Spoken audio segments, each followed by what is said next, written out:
Hi friends, good morning. Welcome to சமைக்கலாமா channel. நம்ம இன்றைக்கி ஒரு super easy bachelors chicken masala தான் செய்ய போகிறோம். வேலையே ஒன்றுமே கிடையாதுங்க. இருக்கிறதெல்லாம் போட்டு மேரினேட் பண்ணிவிட்டு ஜஸ்ட் தாளிச்சு விட வேண்டியதான். 1/2 கிலோ சிக்கன் எடுத்து வாஷ் பண்ணி வச்சுருக்கேன், ரெடியாக வச்சுருக்கேன்.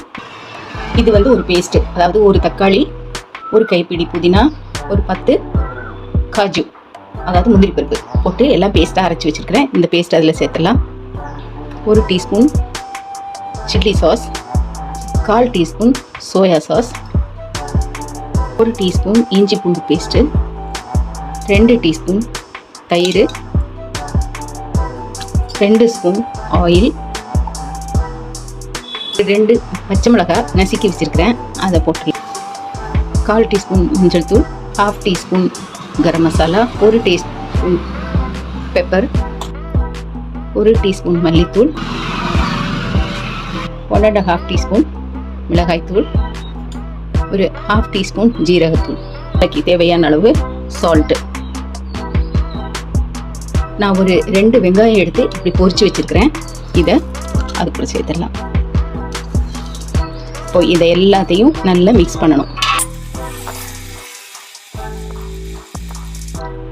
லாஸ்ட்டாக ஒரு 1/2 லெமன் புழிஞ்சிக்கலாம்.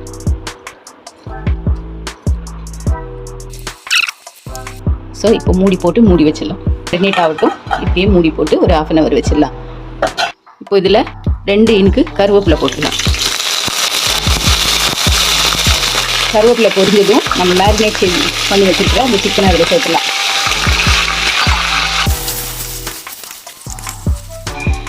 இப்போது இப்படியே இந்த சிக்கனை ஒரு 10 minutes மூடி போட்டு வேக விட்டுடலாம். இடையில ஓப்பன் பண்ணி அதை கிளறி விட்டுக்கோங்க, ஏன்னா அடி பிடிச்சிருக்கூடாது.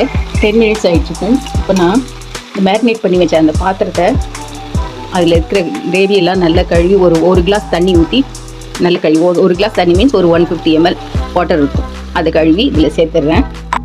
நல்லா கிளறி விட்டு திரும்ப மூடி வச்சு ஒரு 10 to 15 minutes வேக விட்டுடலாம்.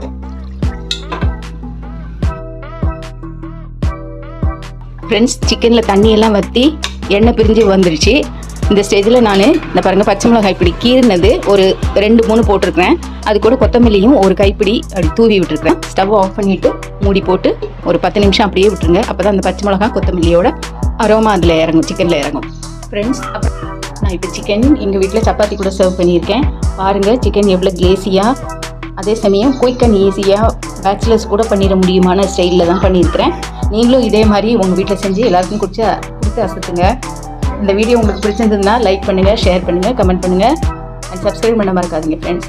Okay friends, see you all in the next video. Bye, take care.